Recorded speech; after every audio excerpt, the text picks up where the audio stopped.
to the Superhero Soapbox commentary track. Today we're going to be covering Cursed Noon. I'm Jacob. I'm Nathan. And I'm Noah. Today, as Jacob said, we're going over our short film, Cursed Noon. We made this in 2019 for the Teen Film Challenge in Cincinnati, Ohio. You may be wondering, what is Cursed Noon? Who are you guys? Why am I watching this? Like, what's going on? Why'd you make a commentary over this film that's unheard of? Well, we shut down our YouTube channel around a year ago at this point, maybe a little longer. And recently we've decided to restart. And one of the things we wanted to do was preserve some of our personal favorites of our content. Just some things that we enjoyed creating and wanted to still share with you guys. And the first film that came to our mind was Cursed Noon. Yeah, even though it isn't, even though these aren't really the best, we still had fun with they hold a special place in our heart. Yeah, so as it starts up, you're going to see it says made for the Teen Film Challenge. And as you can see, it says a title and a genre there. And the Teen Film Challenge is basically a film challenge, clearly, that you draw a genre and a title, and then you have 72 hours to make a film, given only the genre and the title. And this was our second year doing it. And the result was Cursed Noon. And as opposed to the first year, something we were trying to focus on a lot was trying to make it visually look good and audibly sound good. Speaking of which, you made the score, right? No, I did not. Not for this one. Hey, cool it for us, Dom. For the year after this, I did, but not this one. Who else am I talking to? He's running right into this.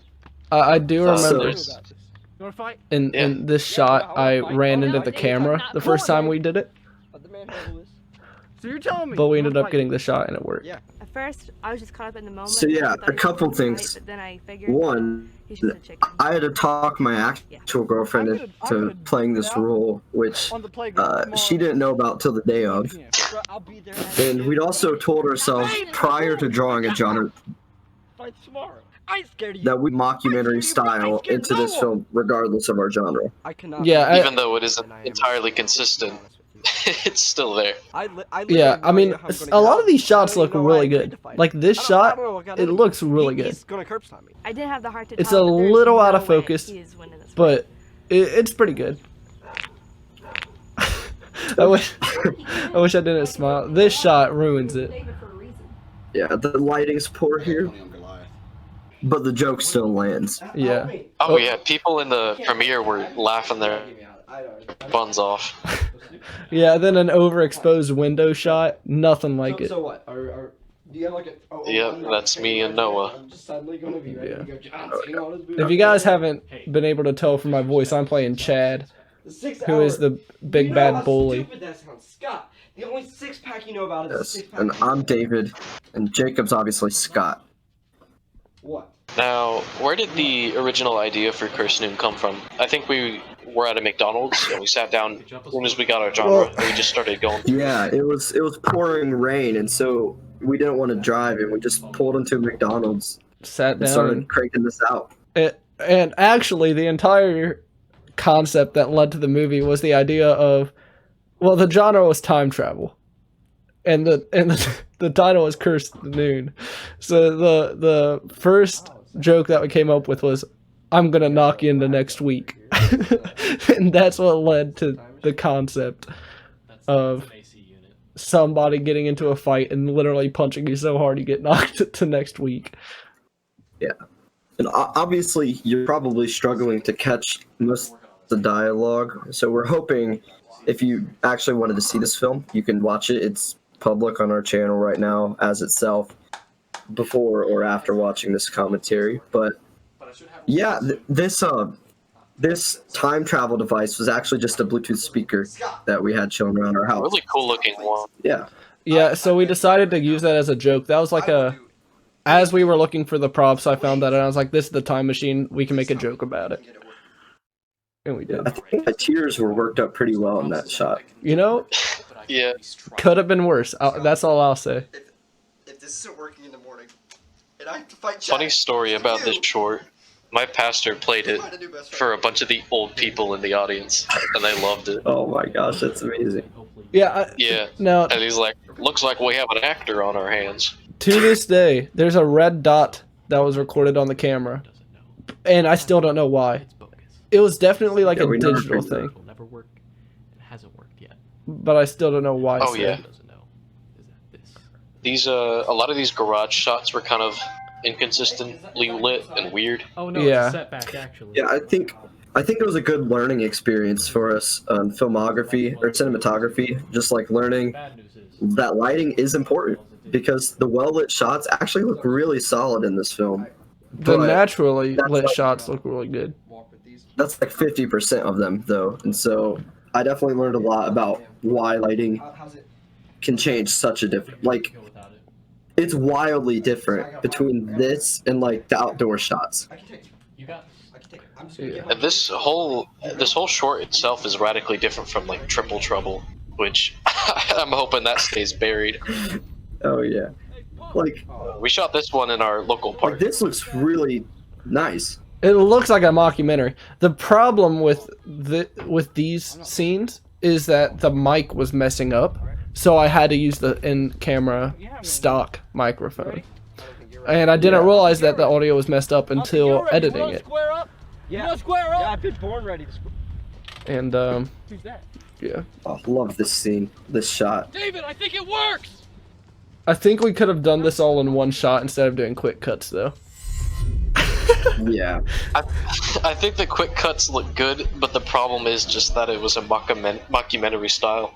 hmm the audio there was really well done on Nathan's part there. Yeah, you guys wrote most of this in your free time, didn't you? Like, Yeah, this was written in one night. Yeah. yeah, written overnight, basically. You lost, bud. And this is for some reason, I've never thought about this plot hole, but for some reason, Chad or he's knocked out in the hospital, which ends up actually being the same room as the living room where they were discussing I never earlier. took this.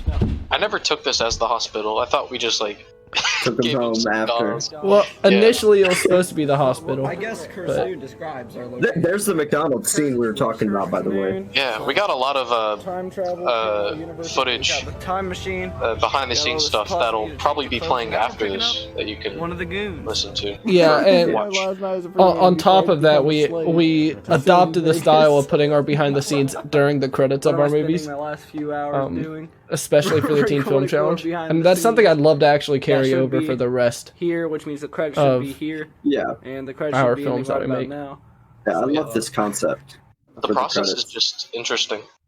Thank you, Ryan. Of course, Ryan was the man who Ryan was the man who hosted the Teen Film Challenge. Yep, still does. Yeah, there were a few scenes that I think added for quick laughs that we unfortunately had to cut because there was time restrictions. You can see we're exactly 7 minutes here because that was our cutoff.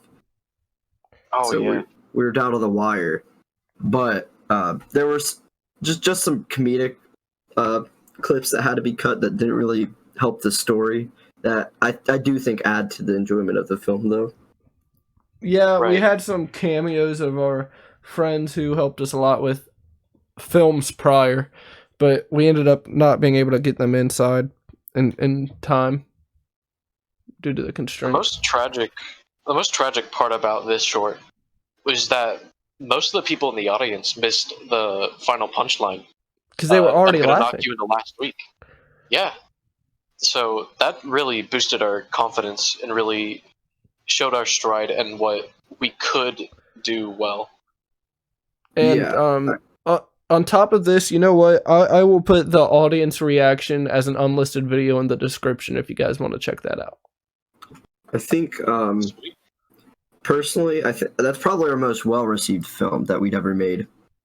Definitely. But We don't know how well Dynamite was received because that was purely online and everyone had their cameras off because it's awkward.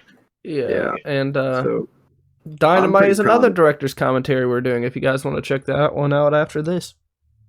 yeah, I'm pretty proud of Curse Noon. It's obviously not the best. There's obviously some not even some, a lot of technical issues with the cinematography, lighting, and whatnot. But it was a great learning experience, and there's a lot I'm also proud of with it as well. Yeah, Yeah, so- easily some of the best writing. With that, that's going to conclude the director's commentary of Cursed Noon. Adios.